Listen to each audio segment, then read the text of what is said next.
So our first speaker is a brilliant woman. Julia Bossmann is the president of the Foresight Institute. It's a leading NGO in world-changing technology like nanotech, biotech, artificial intelligence. It's very focused on the future. She has spoken at TEDx LA. She's spoken at Davos at the World Economic Forum. She's from Germany. She's traveled to 36 countries. She enjoys travel and reading. And she lives in Silicon Valley. Julia is a dear friend of mine that I met at Shiza Shahid's dinner party, who is the woman who's the CEO of Malala Fund, who won the Nobel Peace Prize recently. And so that's my connection to Julia. She is a brilliant woman and a dear friend, and I'm so happy you said yes today. So thank you for coming.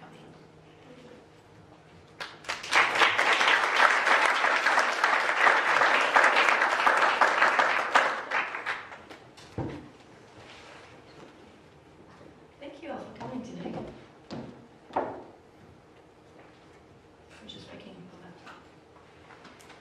While we do this, how many of you are here for the first journey talks? All right, nice. How many traveled more than 10 minutes to get here? All right, pretty much everyone. Well, we want to make this journey worthwhile for you.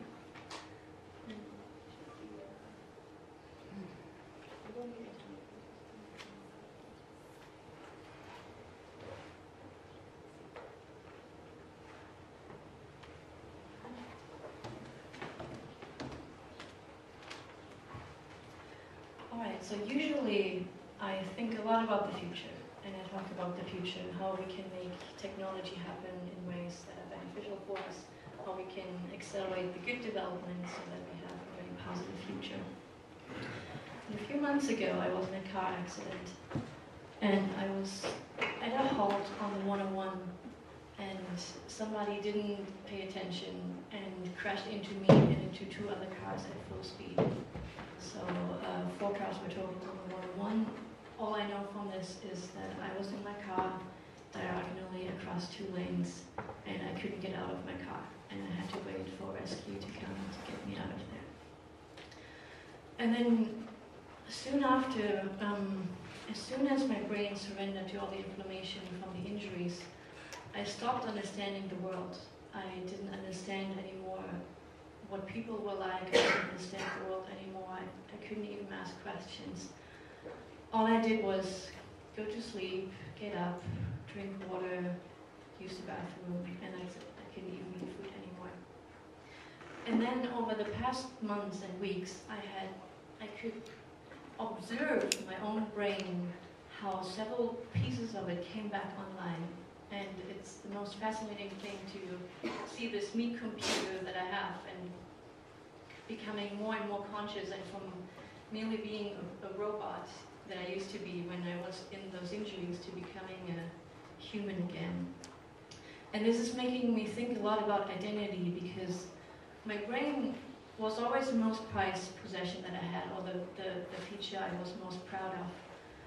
I always thought that, you know, no matter what I lose, I would always have my brain, I would have my personality, my memories, my intellect. So once it was stripped away from me, what was even left of me, or who am I even? And today I want to pose this question to you too.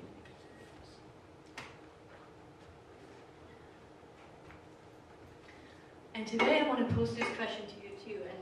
And while my talk is on artificial intelligence, I want to posit some questions that go to your own identity. Here's just an incomplete overview that I'm not a purebred tech person. I'm not a computer scientist by academic trade, but I studied neuroscience in college. And I did so many different things, you see, from board member, from bartender to board member. But out of all the things I could do, right now I'm president of Foresight Institute, and I want to give you a little impression about the why. Why do I think it is so important that that is what I want to do with my life? And this challenge that especially artificial intelligence is posing to us is so important that world leaders are catching up on it too. talking to each other.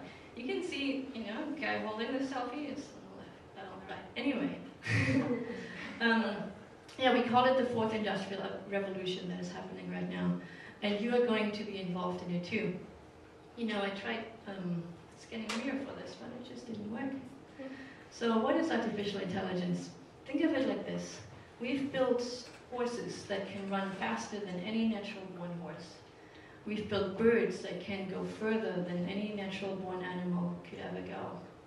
And now we're building brains that can do more than any human brain, or than any brain on this planet. And if we call this artificial intelligence, we would need to call this artificial flight. Because the intelligence is real, it's just built with a different material. All right, so you might know this painting, it's The Scream by Edvard Munch. I trained a neural net to learn this artist's particular style. And here's a picture of a friend and I at Burning Man. And then the computer was asked, with the style that it learned with its machine brain, to paint this picture. And this is the result. So if Edvard Munch had gone to Burning Man, this is something that he might have painted. Another machine brain was trained on the entire works of Shakespeare, and this is one of the results that it produced.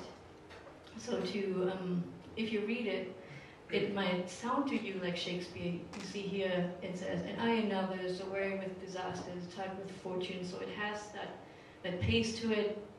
It has those words to it. But it's no story that Shakespeare has ever written. It's something entirely new in this style.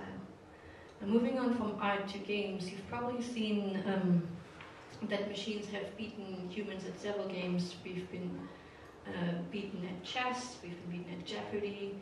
And Go, which is displayed here, is one of the games that were thought to be 10 years out from now, because it's so complex, it requires so much ingenuity. But just earlier this year, the gentleman on the side here, Lee Sedol, who is the reigning champion in Go, was beaten by a machine. And just think about this, it was supposed to be 10 years from now, so that would be 2026 that we expected this to happen. And it's already happened earlier this year. It was done by an algorithm that is basically learning by itself and becoming pretty creative at doing that. So you can see here how it finds a creative solution to winning at this game by having a wall on the side and coming back. So it basically tries a bunch of things and then comes up with a clever solution to it. And one more time. Come on. There you go. All right, now we want to move on to more serious matters, or matters closer to our life. To get legal help is often very difficult for lower economic strata. It's often something that only rich individuals or corporations can really make use of. But here's the first robot in the UK that can help citizens in the UK at least deal with their legal issues. So anyone can go online, can talk to it, and here the person said my flight to Malaga was delayed, and the robot helps them draft a letter so that they get their money back. Here's another thing, an assistant that I have. So if you email me and you want to have a meeting with me, I might CC this bot. It's called Android X AI, but there are several others out there too. And they, so then this bot replies to you and finds a meeting time with you. And I've even used this with people who have their own bot too, so the two machines just talk to each other to find a meeting time for us. And we just get the invites in our inbox. And you see where this is going, that many more people can now get access to services that used to be very expensive and only for the rich. And to get back to the car accident, you here in the Bay Area have probably seen the self-driving car. And it's a very complex problem for machines to solve, because they have to constantly look at the environment, they have to constantly make decisions really fast on the fly. And still, to this day, not a single human being has been harmed with a self-driving car. And I can tell from own experience that that's not true for human drivers.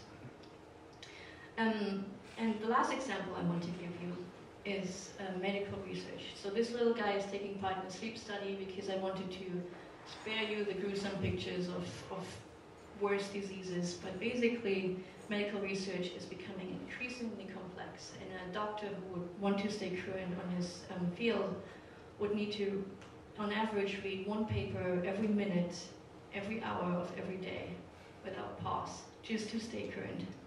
And that does not even take into account the 26 million papers that are already out there. So no human can do this, but a machine might. And we can imagine a world where machines can have vastly more knowledge than us. They have unlimited, theoretically unlimited memory. They have much faster reading speeds. And now we're also at the point where they have bigger comprehension. In fact, the next workshop that Foresight Institute is hosting is Artificial Intelligence for Scientific Progress, because we believe that machine brains are going to be a key in making vast scientific progress. So it's all good, right? We are going to solve cancer, we're going to solve no more driving accidents, everything is going to be fine, and we all live in this utopia. So if you feel just a tiny little sense of doom, or that something might not be perfect about this, you're not the only one. So there are lots of worries that go on about this dystopia, this possible dystopia or utopia or something in between. You can probably imagine just the example of the sorcerer's apprentice who, asked enchanted his broom to fetch water for him, and he did such a good job at it that the broom just went faster and faster and started filling up his room with water, and he couldn't stop it. So that is one of the worries we would have with artificial intelligence, that it just becomes so good that it might just doom us in the end. And many very smart people are thinking about this problem.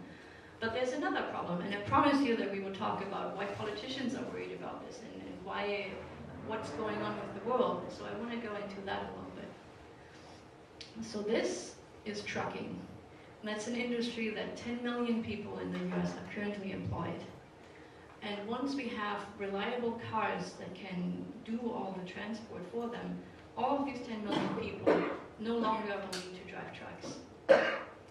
And a trucker in Minnesota might not be worried about machines going awry or machines becoming evil about us, but they would just worry about feeding their families and worried about continuing to live the life that they want to live. And if nobody can give them very good answers on how they continue the life they want to live, they will lead to, political decisions that might not be good for the future of the world overall. And besides trucking, what are other things that might go away? So will lawyers be replaced? Will all doctors be replaced? Public speakers even? So I want to invite you to think about this too. What is even still going to be around once all of this has become better to the point that it is at the same level or even succeeds human level? So this is what we would call the post-work society once machines are better at humans. And most jobs are actually not very suited for humans. So trucking is most of the time very boring job, also dangerous. If people fall asleep, they injure themselves, they injure other people. In other jobs too, it's very easy to do wrong because it's not very natural for us humans to do all these things. It might be much better for machines to do all these things. But how are we going to deal with society? How are we going to deal with a society where jobs are not at the essence of what we do anymore? We are so married to the idea that who I am is the job that I do, or what a country is like is how much unemployment do they have, how much jobs do I have. It's a lot about jobs, but what if jobs aren't going to be a thing anymore? How are we going to redefine ourselves? I would just want to go very quickly in what the basic problem is. So when you want to sustain yourself, you can sell two things. Either you sell your own time, or you own something that is valuable to others. And if you have skills, you can sell it for more. But once you cannot sell your time anymore, all that is left is ownership. And we all know that owning something is not really a sustainable source of income for most of us. So what are we going to do in that case? So there are several solutions to this post-work society. In communist Eastern Germany, unemployment was zero. Not a single person who was able to work was unemployed. You had the one person handing out flyers in the street, and then you had the next guy sweeping it all up, and then you had another guy sweeping it all up. And that's one possibility this could go. Also, not all thinkers of the past were necessarily obsessed with jobs as we are today. So this guy, Edward Bellamy, he wrote a vision of our future where he predicted Wikipedia, he predicted iTunes, he predicted even 3D printing, all kinds of things. The only thing that he got wrong was that he thought that in the year 2000 we would only work 4 hours per week. So Tim Ferriss might be his reincarnation.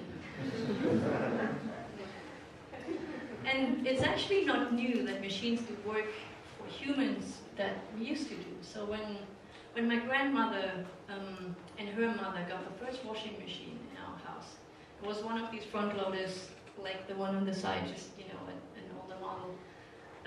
And one cycle took 3 hours. And the first time they got it, they sat down in front of this machine and they watched the whole cycle for the 3 hours, because their lives had just changed. Something that used to take a whole day at the river before was now taken care of, and now they had more freedom and they could spend more time with their families, or they could even work during that time. So it was a life-changing technology for them. So the challenge of turning the post-work society into something that's positive for us is one of the defining things that we will all have to deal with within our lifetimes. And this is also where the identity comes in, where we have to redefine how we want to define ourselves, and how, you know, everyone would want to find a way to define themselves. And what does it mean to be human? This is a conversation that is not going to be very easy. This is one of the things that Foresight Institute worries about. So I said earlier that we are about accelerating positive technological change, and that is one side of the coin. The other side of the coin is to make sure that all this technological change that we want to see in the world, and all the positive things we want to see in the world, that they turn out well, and that they don't lead into negative ways, And this conversation needs not technical people. That's also something I would like to invite you to today and leave you with today. Because engineers can work on inventions that make our lives easier, they can develop all kinds of things for us, but they can't answer all the questions for us. They can't answer what does it mean to be human, what does it mean to have an identity, how are we going to spend our time, how are we going to live together peacefully, how are we going to divide our resources that are there in the world. So these are things that we need everyone to be involved in, like artists and thinkers and designers, philosophers, and everyone. Because we don't want to leave it just to a very small subset of people who are working on developing these things to solve all the questions that it brings up. And I want to leave you with a story. So I was born and raised in Germany, and my grandparents obviously are German. During World War II, my grandfather was 15 in the final year of the war. And like all the other underage boys, he was drafted to the war to volunteer, so to speak, to go to the war, because the underage boys couldn't be made to go. So he went to the barracks with all his other peers. He was training to become a soldier for several weeks. And then on the final day of the training, everyone was assembled in the court. And the general said, anyone who is not willing to volunteer for Hitler and to fight for this country, step forward. And my grandpa was the only person who stepped forward in that moment. And at that moment, with everyone else standing still and just him making a step forward, he didn't know what was going to happen. He had no idea. All he knew was that he was acting on his own conscience and on what he was thinking was right. And he ended up being okay, but he couldn't have known it in that moment.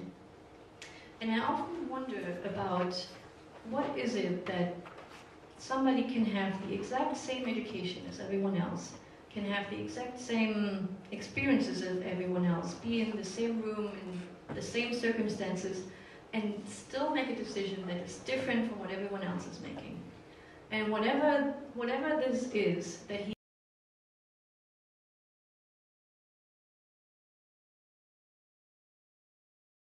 ourselves before. So how competent machines are going to change the world is up to you and me. They are going to come, we cannot stop that, and it is going to change everything. But it is now our turn to decide what we're going to make of that.